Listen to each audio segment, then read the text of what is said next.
Hi, 7th and 8th grade. This is Miss Keeley here again. Nice job on your letter boxes, I guess if we want to call them that, kind of the first step of this project. Some of you guys who sent in pictures did a really awesome job. Um, this is something that I have never really done before, but I think it's a really cool concept, and I think that it's something that we can all be able to do at home, so that's why I chose this project. Uh, and so it could be a challenging thing for some of you. You have to really think about how you're constructing something. So I think you guys all did a really good job for the start. The next step of this, I'm thinking I might give you guys 2 weeks. Um, I think the comments are on in the Google Classroom. So if you watch this and you would like to give your input, whether you want 2 weeks to do the filling of this letter, definitely just be like, yeah, 2 weeks would be good. Or if you're like, no, just 1 week, and then I can kind of um, gauge what would work best for you guys. Because I don't want to give you too much, but I don't want to give you too little of work. And I know some of you might be eager to move on to a different thing. Um, than this project, okay? So basically what we're going to be doing is filling the inside. So I have a whole video that I made. It's super long, so I don't really want to play the whole thing for you guys. Um, but I also found this video, which I'm going to attach. It is 35 different ways to kind of shape it's like the quilled paper.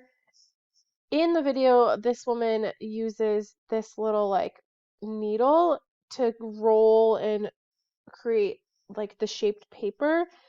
Obviously, you don't have that. I just used a pencil when I did mine. But then so you can check out this one for different ways of like how you would want to fill yours, and some of them are really cool. Um, and then you can use the video I attached last week to give you some inspiration of how you can kind of like manipulate and fold the paper, and you can kind of do what you want to fill the inside. So when you are filling the inside, what you are going to need to do is, actually, let me show you guys these first, which I showed you some of them last week. Um, I think you should kind of come up with a game plan as to what you want your letter to be filled with. Some of these have like a color scheme that they use. They picked a couple colors and repeated it again and again. You could really challenge yourself and try to make like an actual picture inside of it. Um, but obviously, you guys can kind of do what you want, and it doesn't need to be these little curled pieces of paper. You can kind of shape them and manipulate the paper how you want. I like the way that this like fanned paper looks kind of all together. It doesn't need to be as like, whoops, it doesn't need to be as like completely filled as this example. If you take a look over here, this one is a little bit less filled. Um, But I will say when I was doing mine, and I think I might kind of redo mine because I just was trying to make a quick video, even though it was like 30 minutes long. Um, it doesn't need to be as filled, but I will say that sometimes the paper, when you put it down, it doesn't necessarily stay in place. You might need to glue it or kind of move it around and try to get it into place. So going back to my video, so what you're going to want to do is pick some colors. I just stuck with white for this because I was just kind of playing around with different techniques. And first thing that you're going to want to do is cut your paper into a bunch of strips, and you want them to be about the same size. In the video that I'm going to attach, the woman talks about having like these really thin strips of paper. I didn't want them to be too thin because I wanted them to kind of match the height of the sides of my letterbox. If I had them too thin, I feel like they would have been sitting down too far. So I wanted them to be a little bit taller. And so I just kind of cut one and then was using that as an example. And my advice would be cut way more than you think. Um, but then again, if you don't have a lot of paper at home, I would be wise about kind of like what colors you pick or whatnot. So I just kind of went with white because I didn't really want to. I honestly liked the way that all white looked. I think it was kind of interesting, but you can obviously plan it out differently. And so I'm just cutting my paper into strips. And then I just started kind of with the curled one. So I just took with my fingers first a strip of paper and then I just started curling it. You could use a pencil, a colored pencil, anything kind of round and small to wrap it around. If you want a tighter curl, you would obviously kind of pinch the middle a little bit more. I wanted this one to be a little bit looser, and I could have taken my glue and held it together if I wanted to. But I'm just kind of playing around and manipulating the paper as best as I can to get it a shape that I want.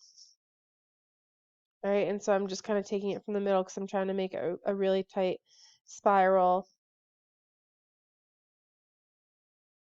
Fast forward, and then I just I didn't really glue anything down yet. I was just kind of planning out some things. I was thinking about if I were to like make a box, so I just kind of folded my paper a couple different ways to make a box. Um, so the whole focus of this project is taking a flat 2D surface like paper and manipulating it into a 3D form, okay? So that's why we're doing this. Taking kind of like a paper, like a material, sorry, that you wouldn't really necessarily think to sculpt into a 3D project, all right? Um, and so yeah, think about how you want to fill it. I will keep kind of showing you mine. I did different types of curls. Um, I tried to do like a teardrop shape, but I figured out that I needed to glue it all the way throughout the whole thing, not just the very end. Um, so again, those are things that you guys can kind of play with. And this whole video is me just kind of experimenting. I wanted to just video record it, even though it's not kind of like a finished complete thing. Um, this is another technique that I saw in the first video of kind of doing like I like to call it like a ladder, or like a DNA type thing where you take two pieces of paper, you glue them together, and then you just fold them over one after another. And then you glue it, and then when you open it up, it's like this staircase type thing, and I think it looks really cool, like an accordion maybe. And so that's an option. You can kind of fill yours. And so I'm not really I didn't really have a game plan. I'm just kind of filling mine as best as I can with different paper techniques that I was trying out. I'm gonna fast forward this because it's pretty much the same thing. Um, as I was doing it, I realized that I personally kind of liked the spiral the best, so I think I did start to do a lot of spirals. Here I'm taking some paper and I'm making cylinders because I wanted to make some tall cylinders and fill them. So I'm taking a piece of rectangular paper. Oh, it's cut off down there. I put glue at one end and then I rolled it so that it was formed a cylinder. I put my fingers inside so that I would be able to pinch it and hold it together for at least 30 seconds.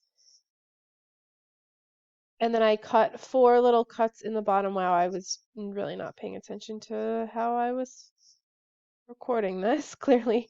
But I just do 4 little slits in the bottom and then I fold them out so they create like little feet so I can actually glue it down into my letter. Again, wow, worst video recording ever. There I go. I put some glue on them. I press them down. I do the same thing of rolling a cylinder, but this time I do like long fringing cuts and I make little, almost like little palm tree leaves is like what I like to think of it as. And so this was, again, I was just kind of playing around with filling it different ways. I think after practicing, I would have, um, and again, I might kind of go back and design it a different way.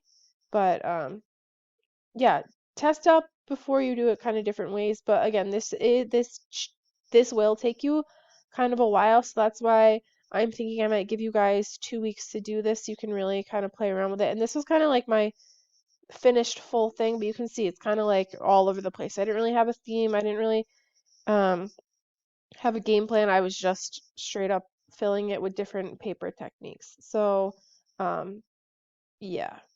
So I would advise you to really kind of look at some of these. Go on Pinterest, search up quilled art. I'm going to attach this video. There's a ton of other YouTube videos that you can kind of think of. And again, it doesn't even need to be this rolled paper, you can honestly kind of manipulate and cut the paper and sculpt it however you want to fill the inside. Okay? Um, so yeah, hopefully this video was somewhat helpful. I know that it was kind of long and